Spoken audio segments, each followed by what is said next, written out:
ما طبيعة مرض إبراهيم غالي؟ الفرضيات تتأرجح بين الاستهداف المباشر والسرطان. أصبح مكان تواجد إبراهيم غالي زعيم جبهة البوليساريو خارج نطاق السرية بعد انكشاف خطة نقله السرية من الجزائر إلى إسبانيا بعد اختفائه عن الأنظار لمدة طويلة منذ إعلان مقتل القيادي في جبهة البوليساريو.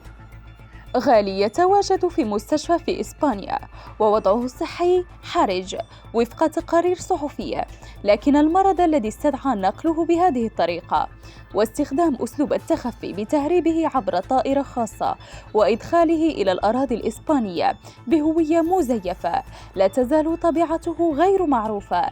هل يتعلق الأمر بتدهور صحي بسبب فيروس كورونا أم تفاقم انتشار السرطان في جسده أم أنه يعالج من إصابات بليغة تعرض لها جراء قصف مجموعة مسلحة من عناصر البوليساريو اقتربت من الجدار الدفاعي للمغرب؟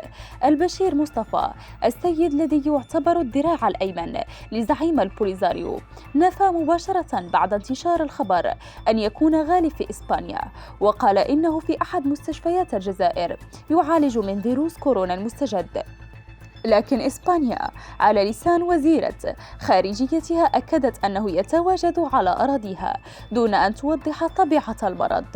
بعد من التقارير الصحفية الأولى التي سربت تفاصيل عملية إدخال غالي إلى سرقسط في إسبانيا ومن هناك إلى المستشفى، تحدثت عن وضع صحي حرج وأن الطاقم الطبي لأحد المستشفيات الخاصة في الجزائر المتخصصة في الأورام والعلاج الكيميائي طلب نقله فورا إلى خارج البلاد.